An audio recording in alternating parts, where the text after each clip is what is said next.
여러분, 폴란드가 최근 자국의 방어 체계를 완전히 뒤엎는 결정을 내렸습니다. 기존의 미국과 유럽산 무기들을 모두 걷어내고 한국산 무기로 전면 교체한 것이죠. 이는 단순한 무기 교체가 아닌 세계 방산 역사상 유례없는 규모의 계약으로 기록되고 있습니다. 왜 폴란드는 오랜 동맹국들의 무기 대신 한국산을 선택했을까요? 이 파격적인 결정 뒤에는 대중에게 공개되지 않은 충격적인 진실이 숨어 있었습니다. 한국의 무기 성능은 상상을 초월한다. 이것은 단순한 찬사가 아닙니다. 세계 최고의 무기 체계를 갖췄다고 자부하던 강대국들이 한국의 기술력 앞에서 침묵할 수밖에 없었던 결정적 순간들이 있었기 때문입니다. 세계 방산 전시회에서 확인된 누구도 예상하지 못했던 한국의 놀라운 기술력, 그리고 그 앞에서 당혹감을 감추지 못하는 중국과 러시아, 심지어 독일과 미국마저 경계하기 시작한 대한민국의 숨겨진 저력. 각국 대표들의 토론으로 긴장감 넘치고 반전의 연속이었던 그곳에서 무슨 일이 벌어졌을까요? 그 이야기를 지금부터 시작합니다. 한국은 자체 군사기술력 없이 미국에 의존하는 나라 아닌가요? 런던 국제방산 전시회에서 한국 대표단에게 던져진 이 도발적인 질문. 그 순간 전 시장은 순식간에 얼어붙었습니다. 사실 저는 이 질문에 무건의 동의를 하고 있었습니다. 아니, 그 질문에 동의했다는 것 자체가 그 당시 제가 얼마나 무지했는지를 인정하는 것과 다름없는 거였죠. 안녕하세요. 제 이름은 요한 크라우스입니다. 독일의 군에서 35년간 복무하고 제독으로 은퇴했죠. 은퇴 후 지난 6년간은 주로 회고록, 지필과 베를린 군사사 연구소에서의 강의로 시간을 보냈습니다. 솔직히 말해 최근의 군사기술 발전, 특히 아시아 지역의 변화에 대해서는 거리를 두고 있었죠. 그러다 런던에서 열린 DSEI 국제방산 전시회에서 저는 평생 잊지 못할 충격적인 경험을 했습니다. 그곳에서 폴란드 국방부 대표단이 발표한 내용은 모든 참석자들을 놀라게 했습니다. 폴란드가 미국과 유럽산 무기를 전면 철수시키고 한국산 무기로 싹 다 갈아치운다는 것이었죠. 한국의 무기 성능은 상상을 초월합니다.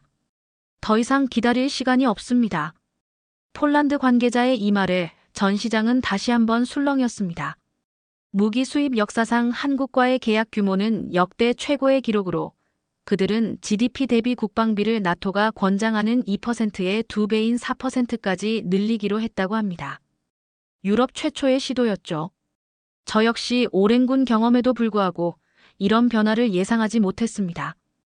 유럽 나토 회원국이 미국과 유럽산 무기를 제쳐두고 한국산 무기를 선택한다는 것은 세계 군사력 지형을 완전히 바꾸는 사건이었으니까요.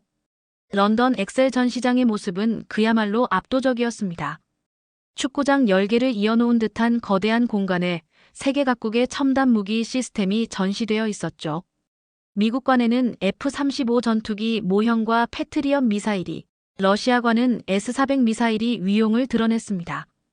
독일관으로 향한 저는 우리의 자랑인 레오파르트 EH 전차와 U-214 잠수함 모형을 살펴보았습니다. 독일은 세계 3위의 방산 수출국으로 특히 우리의 잠수함 기술은 세계적으로 인정받고 있었죠. 어깨가 으쓱해지는 기분이었습니다. 그때 옆 전시관에서 들려오는 웅장한 발표 소리에 귀가 쏠렸습니다. 중국의 신형 J-20 스텔스 전투기는 미국의 F-35보다 훨씬 뛰어난 성능을 자랑합니다. 특히 레이더 회피 기능과 속도 면에서 세계 최고 수준이죠. 화려한 붉은색과 금색으로 장식된 중국관에서는 중국 대표 웨이니가 자신들의 최신 무기 체계를 자신만만하게 소개하고 있었습니다. 그의 뒤로는 거대한 스크린에 중국의 최신 무기 영상이 화려하게 펼쳐졌죠. 중국은 이제 세계 최대의 전투기 생산국입니다. 우리의 기술력은 미국, 러시아와 어깨를 나란히 하고 있습니다. 웨이리의 발표에 참관객들이 감탄사를 내뱉었지만 저는 속으로 그의 과장된 표현에 의구심을 품었습니다. 그때 웨이리가 갑자기 말의 방향을 틀었습니다. 반면 아직도 미국의 기술에 의존하는 나라들도 있죠. 예를 들어 한국은 자체 기술력 없이 미국과 독일의 기술을 단순 모방하는 수준에 불과합니다. 저는 그 말을 듣고 고개를 끄덕였습니다. 사실 한국은 독일의 잠수함 기술을 도입해 사용하고 있었으니까요. 제가 현역 시절에 한국은 우리 독일의 기술을 배우러 오는 나라였습니다. 그리고 미국의 군사적 우산 아래 있는 나라라는 인식이 저에게도 강했습니다. 은퇴 후 6년간 아시아 지역의 군사 발전에 관심을 두지 않았던 저로서는 웨이리의 주장이 상당히 설득력 있게 들렸습니다. 한국은 독자적인 방산 기술이 없습니다. 그저 미국과 서방의 기술을 조립하는 수준이죠. 한국의 잠수함은 독일 기술을 그대로 베낀 것에 불과합니다. 그때 청중 가운데 한 남성이 손을 들었습니다. 차분한 표정의 동양인 남성이었는데 그의 이름표에는 한승재라고 적혀 있었습니다. 질문 하나 드려도 될까요? 중국의 제식 자주포는 어느 나라에 수출되고 있습니까? 웨이리는 잠시 당황한 기색을 보이더니 대답했습니다. 현재 파키스탄과 몇몇 아프리카 국가에 수출하고 있습니다. 한승재는 고개를 끄덕이며 미소를 지었습니다. 그의 표정은 무척 차분했지만 눈빛에서는 날카로운 기운이 느껴졌습니다. 네, 감사합니다. 참고로 한국의 K9 자주포는 현재 세계 방산 시장 점유율 1위를 차지하고 있으며 터키, 폴란드, 인도, 핀란드, 노르웨이, 에스토니아, 호주 등 나토 회원국들을 포함한 선진국에 수출되고 있습니다. 단순한 모방이 아닌 세계 최고 수준의 기술력으로 인정받고 있다는 증거죠. 순간 회의장이 조용해졌습니다. 주변에 앉아있던 각국 군 관계자들과 기자들이 서로 눈빛을 교환했고 웨이리의 얼굴이 굳어지는 것을 볼 수 있었습니다. 하나의 무기 시스템으로 전체 방산 역량을 판단할 수는 없습니다. 한국의 잠수함은 어떻습니까? 여전히 독일 기술에 의존하고 있지 않나요? 이 질문에 저도 관심이 생겼습니다. 제 전문 분야인 잠수함에 대한 이야기였기 때문이죠. 마지막으로 한국 잠수함 프로젝트를 검토했던 것이 9년 전쯤이었는데 그때만 해도 한국은 우리 독일의 설계를 거의 그대로 따르고 있었습니다. 독일 잠수함 기술 전문가로서 한국이 우리 기술을 어떻게 활용하고 있는지 늘 궁금했거든요. 한승재는 여전히 침착한 표정으로 대답했습니다. 독일 기술을 기반으로 시작했지만 현재 한국의 도산한 창호급 잠수함은 독자 개발한 기술로 독일제보다 더 조용하며 세계에서 유일하게 SLBM을 탑재한 디젤 잠수함입니다. 세계 7번째 SLBM 보유국이죠. 그 순간 제 귀를 의심했습니다. 한국이 SLBM을 개발했다고? 독일보다 더 조용한 잠수함을? 잠수함 소음 감소 기술은 군사기술 중에서도 가장 고난도 기술인데 말이죠. 회의장 전체가 웅성거리기 시작했고 여러 국가의 군 관계자들이 서로 속삭이며 정보를 교환하는 모습이 보였습니다. 특히 미국과 러시아 대표단이 앉아있던 자리에서 긴급히 무언가를 논의하는 모습이 눈에 띄었죠. 웨이리는 곧 다른 주제로 화제를 돌렸지만 저는 그의 발표에 더 이상 집중할 수 없었습니다. 한국의 방산 기술이 이렇게까지 발전했다는 사실이 충격적이었기 때문이죠. 발표가 끝나고 나서 저는 한국관으로 향했습니다. 직접 확인해 봐야겠다는 생각이 들었습니다. 과연 한국이 정말로 세계적인 군사 강국으로 도약한 것인지 아니면 그저 과장된 홍보에 불과한 것인지 말이죠. 제 앞에 펼쳐진 한국관의 모습은 제가 기존에 알고 있던 한국의 이미지를 완전히 뒤엎는 것이었습니다. 그리고 이것은 제가 경험하게 될 충격적인 진실의 시작에 불과했습니다. 한국관에 들어서자 제 눈앞에 펼쳐진 광경은 놀라웠습니다. 세련된 디자인의 부스에는 한국의 최첨단 무기 시스템이 자랑스럽게 전시되어 있었죠. 특히 K2 흑표 전차와 도산 안창호급 잠수함 모형이 눈길을 끌었습니다. 무엇보다 인상적인 건 이전 전시회와는 달리 한국 부스에 몰려든 각국 군사 전문가들의 숫자였습니다. 그들은 진지한 표정으로 한국의 무기 체계를 살펴보고 있었습니다. 저는 한국의 잠수함 모형 앞에 서서 그 세부 사항을 자세히 살펴보았습니다. 독일 기술을 바탕으로 했다곤 하지만 분명 많은 부분이 개선되어 있었죠. 특히 잠수함 후미의 수직 발사관 시스템은 우리 독일 잠수함에서는 볼 수 없는 것이었습니다. 관심이 있으십니까? 뒤에서 들려온 목소리에 돌아보니 아까 컨퍼런스장에서 봤던 한승재가 서 있었습니다. 그는 친절한 미소를 지으며 저에게 다가왔습니다. 크라우스 제독님, 독일 해군 잠수함 사령부 출신으로 알고 있습니다. 저희 잠수함에 관심이 있으신가요? 네, 매우 흥미롭군요. 특히 수직 발사관 시스템이 인상적입니다. 정말로 SLBM을 발사할 수 있나요? 한승재는 고개를 끄덕였습니다. 물론입니다.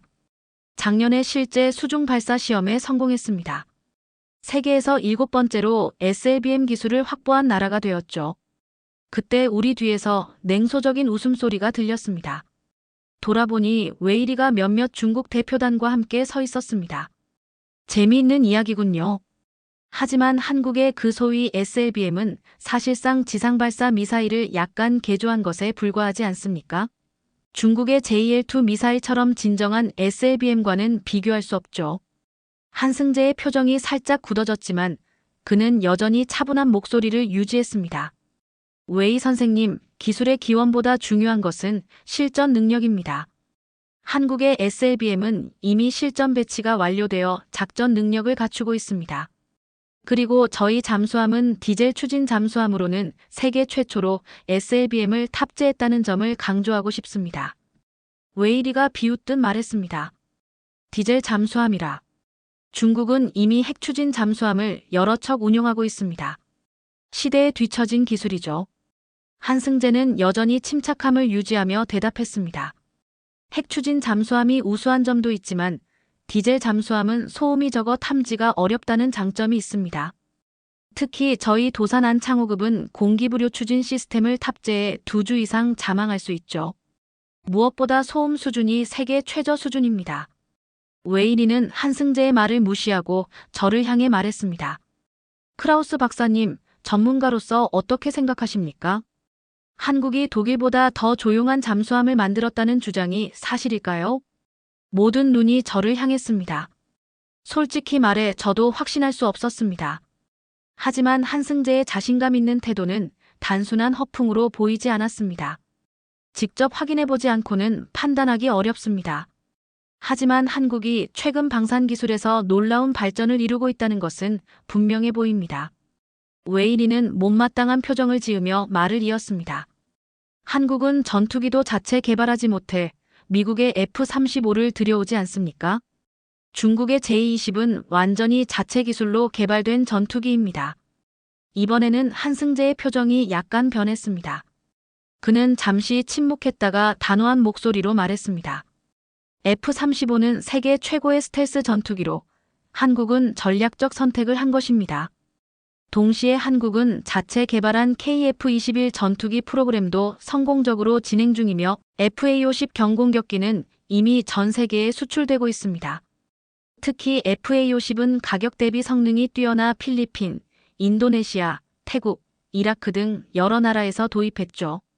웨이리와 한승재의 설전이 계속되는 동안 주변에는 점점 더 많은 사람들이 모여들었습니다.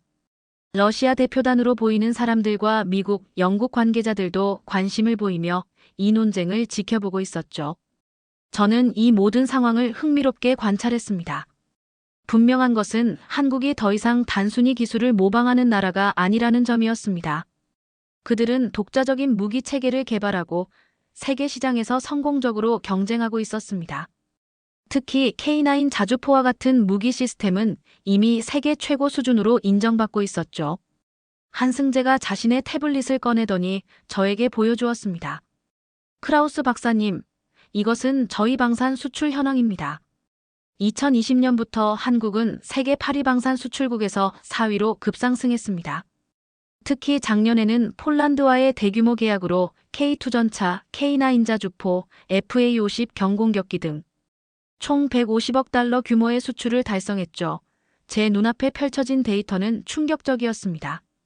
한국이 이렇게까지 성장했다는 사실을 전혀 몰랐던 것입니다. 한국은 이제 미국, 러시아, 프랑스에 이어 세계 4위의 방산 수출국이 되어 있었습니다. 독일까지 추월한 것이죠. 이 순간 저는 제 시각이 얼마나 편협했는지 깨닫기 시작했습니다. 세계의 군사 질서가 변하고 있었고 한국은 그 중심에 서 있었습니다. 한승재는 저를 한국관의 중앙무대로 안내했습니다. 그곳에선 곧 한국의 주요 무기 시스템에 대한 기술 세미나가 시작될 예정이었습니다. 저는 궁금증을 참지 못하고 그에게 물었습니다. 한국이 정말로 독자적인 기술로 이런 무기 시스템을 개발했다는 겁니까?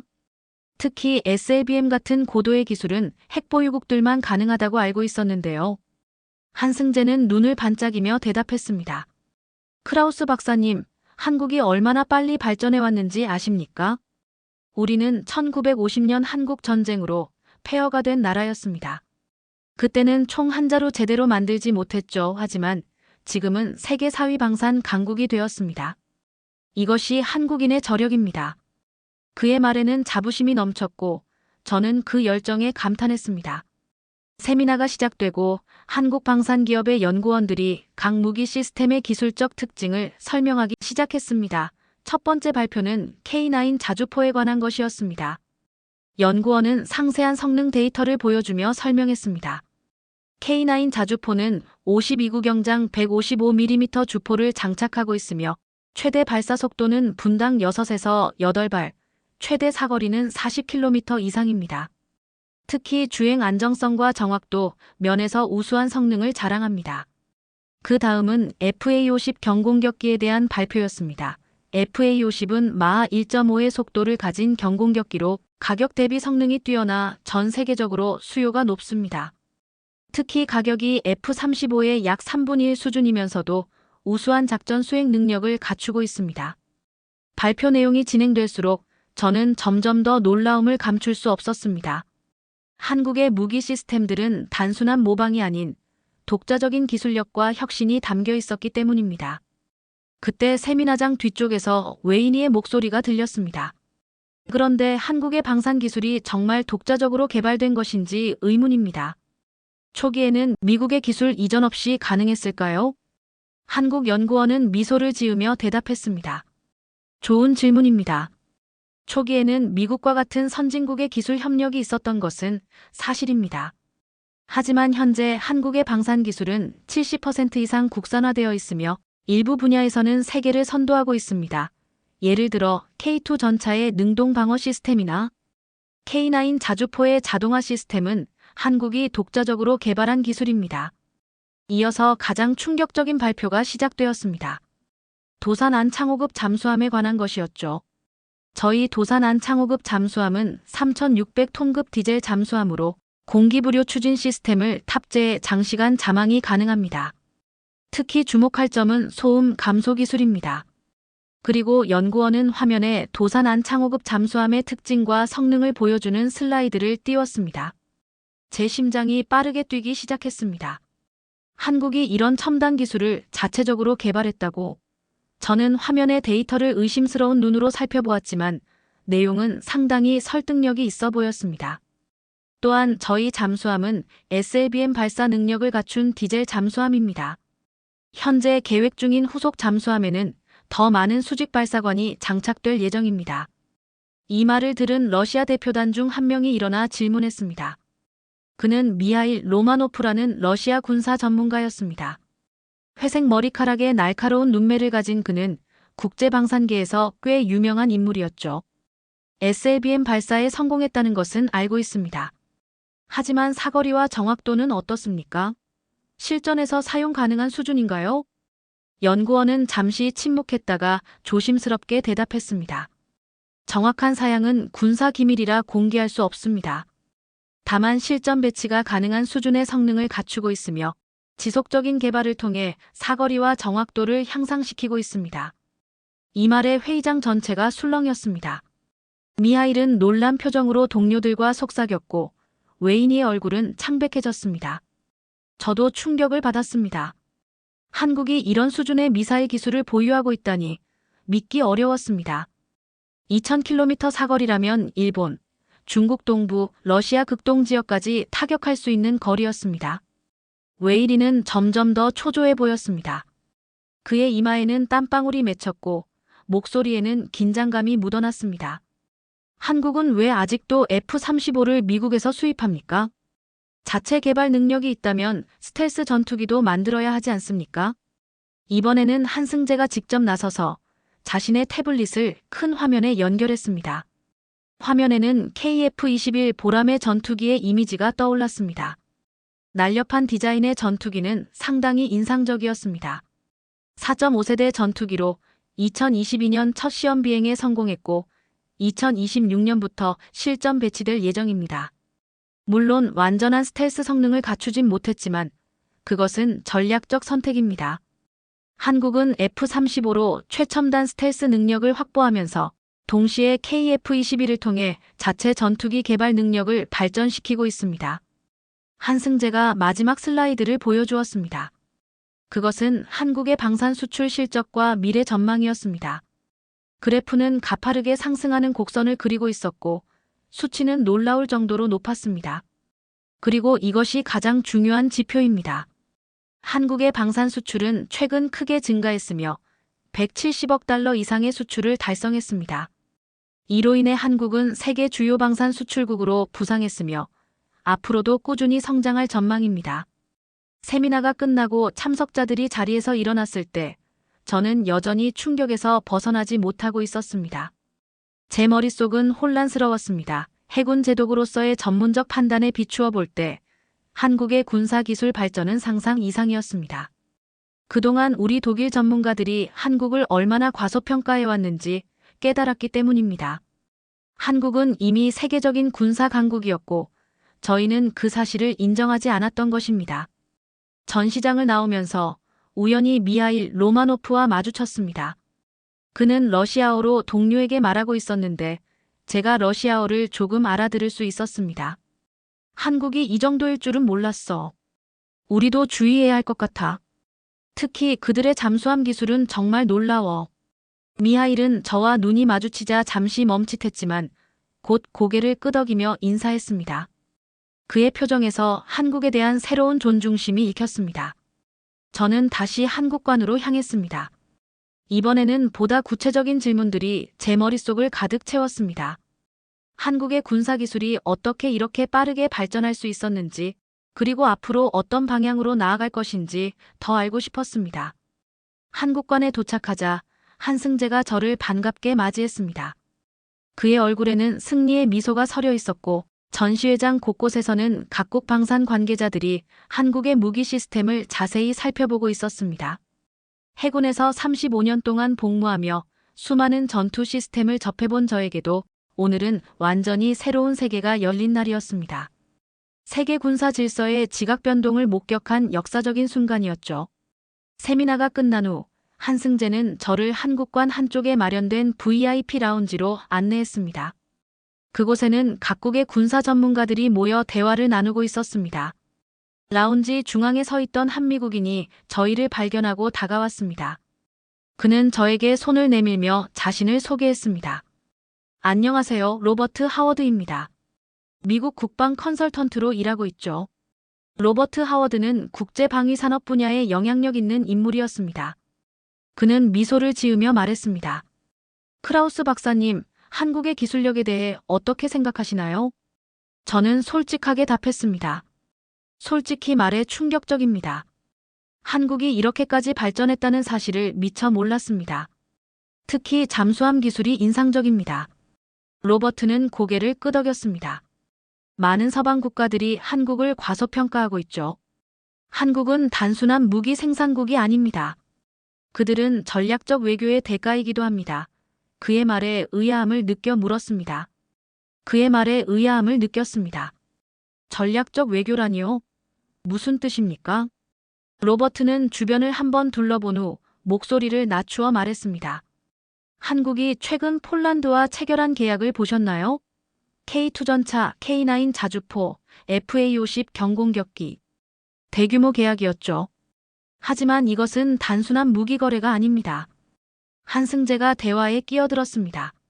로버트 씨가 말하는 것은 우리의 방산 수출이 단순한 상업적 거래가 아니라 전략적 동맹 관계를 구축하는 수단이라는 뜻입니다.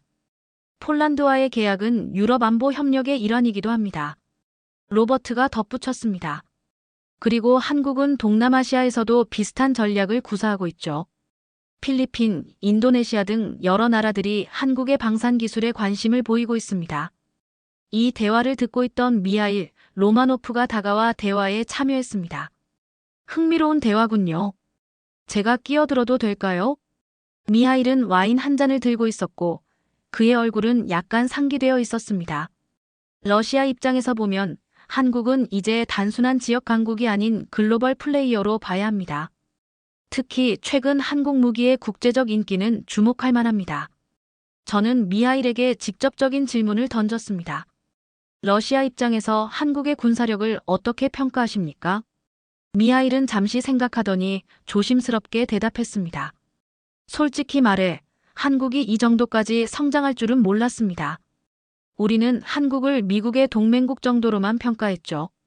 하지만 이제는 독자적인 기술력과 놀라운 성장 속도를 가진 나라로 재평가해야 할 것 같습니다. 한승재는 자신감 있게 말했습니다. 한국은 어느 나라와도 적대적 관계를 원하지 않습니다. 우리의 방산 기술 발전은 자주 국방을 위한 것이며 수출은 경제적 이득과 함께 국제사회에서의 협력을 강화하기 위한 것입니다. 로버트가 덧붙였습니다. 그리고 그것이 바로 한국의 강점입니다. 한국은 신뢰할 수 있는 파트너로 인식됩니다. 이러한 신뢰를 바탕으로 한국은 전 세계적으로 영향력을 확대하고 있죠. 우리의 대화는 점점 더 깊어졌고, 저는 한국의 군사력이 단순히 무기 시스템의 우수성뿐만 아니라 그것을 활용한 외교적 지혜에서 비롯된다는 것을 깨달았습니다. 라운지 건너편에서 웨이리와 중국 대표단이 저희를 주시하고 있었습니다. 그들의 표정에서 불편함과 초조함이 역력했습니다. 미하일이 마지막으로 한마디를 덧붙였습니다. 한국인들의 끈기와 기술력은 정말 놀랍습니다. 70년 전만 해도 세계에서 가장 가난한 나라 중 하나였는데 이제는 주요 강국들과 어깨를 나란히 하고 있으니까요. 저 역시 깊은 인상을 받았습니다. 한국에 대한 기존의 인식이 완전히 바뀌고 있었기 때문입니다. 이제 한국은 단순히 기술을 모방한 나라가 아니라 독자적인 기술력과 전략적 외교력을 갖춘 글로벌 강국으로 제 눈앞에 서 있었습니다. 전시회 둘째 날, 한승재가 저에게 제안했습니다. 크라우스 박사님, 오늘 오후에 미래방산 산업의 기술 트렌드와 국제협력 패널 토론이 있습니다. 미국, 러시아, 중국, 독일, 한국 등 주요국 대표들이 참여하는 행사죠. 함께 가시겠습니까? 호기심이 생겨 수락했고 오후 2시 저는 메인 컨퍼런스홀에 자리했습니다. 300석 규모의 홀은 이미 각국 방산 관계자들로 가득 차 있었습니다. 패널에는 미국의 로버트, 러시아의 미하일, 중국의 웨이니, 독일의 슈미트 박사, 그리고 한국의 한승재가 앉아 있었습니다. 슈미트 박사는 제가 해군에서 함께 일했던 옛 동료였고 그는 저를 발견하고 반갑게 손을 흔들었습니다. 진행자가 세션을 시작했습니다.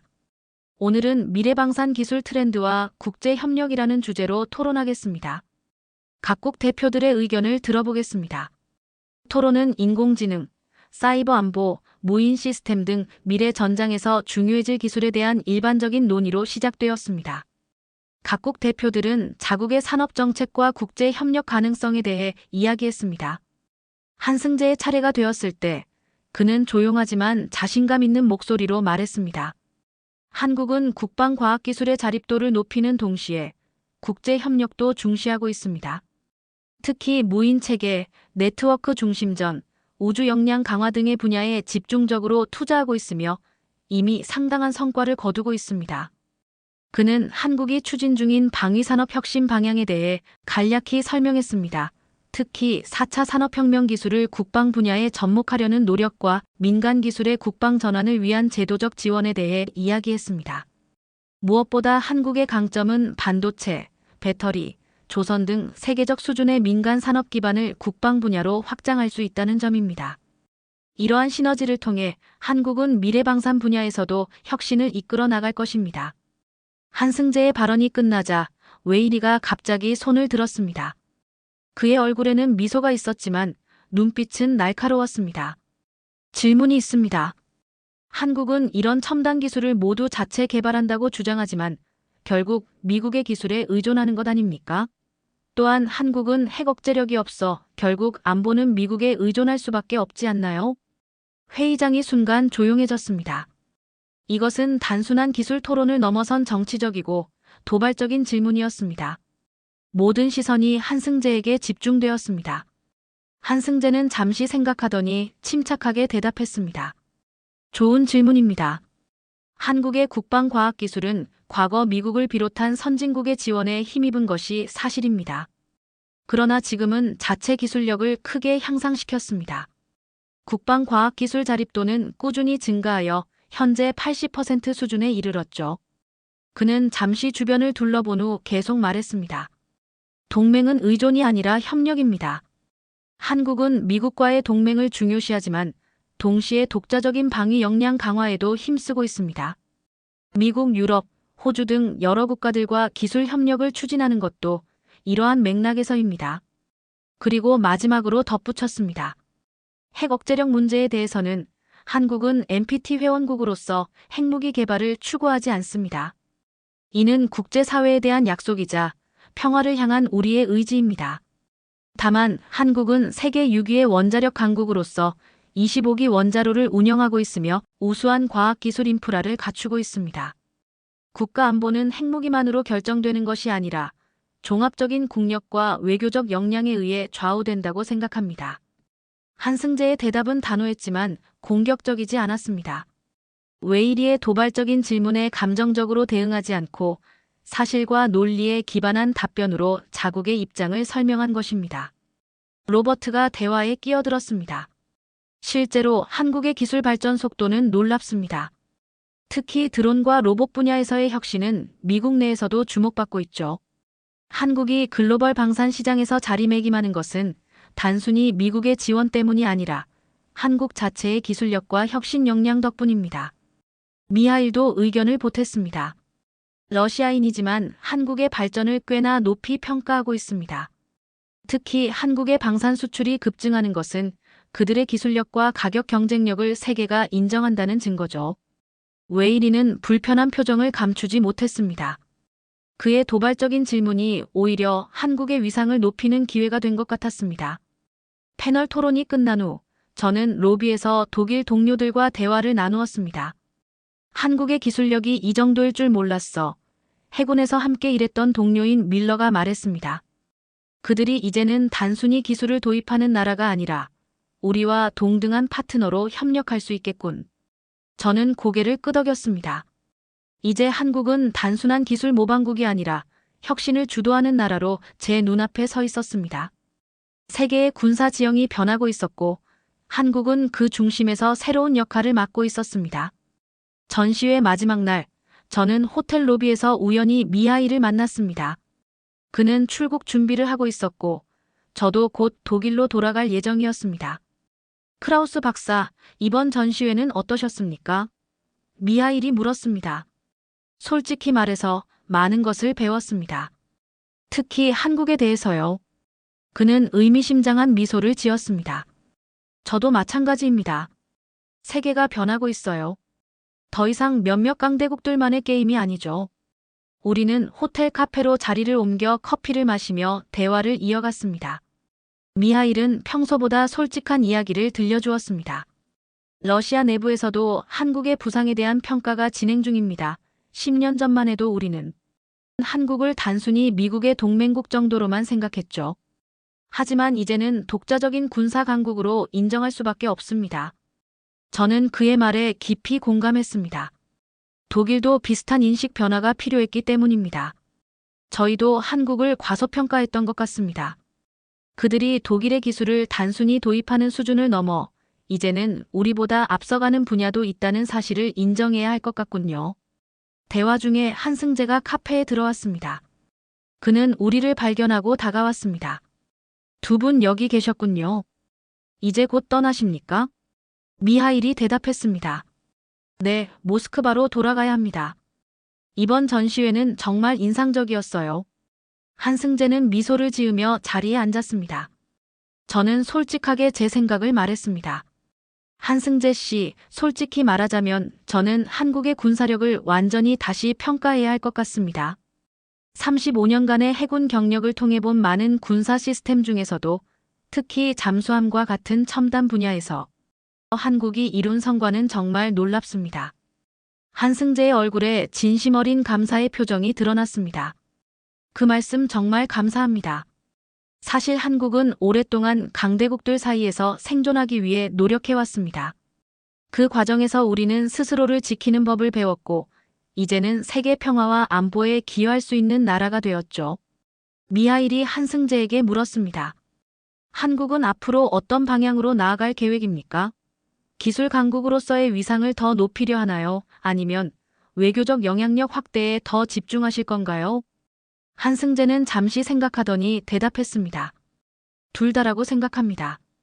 한국은 기술 혁신을 통해 국가 안보를 강화하는 동시에 국제사회에서 건설적인 역할을 하고자 합니다.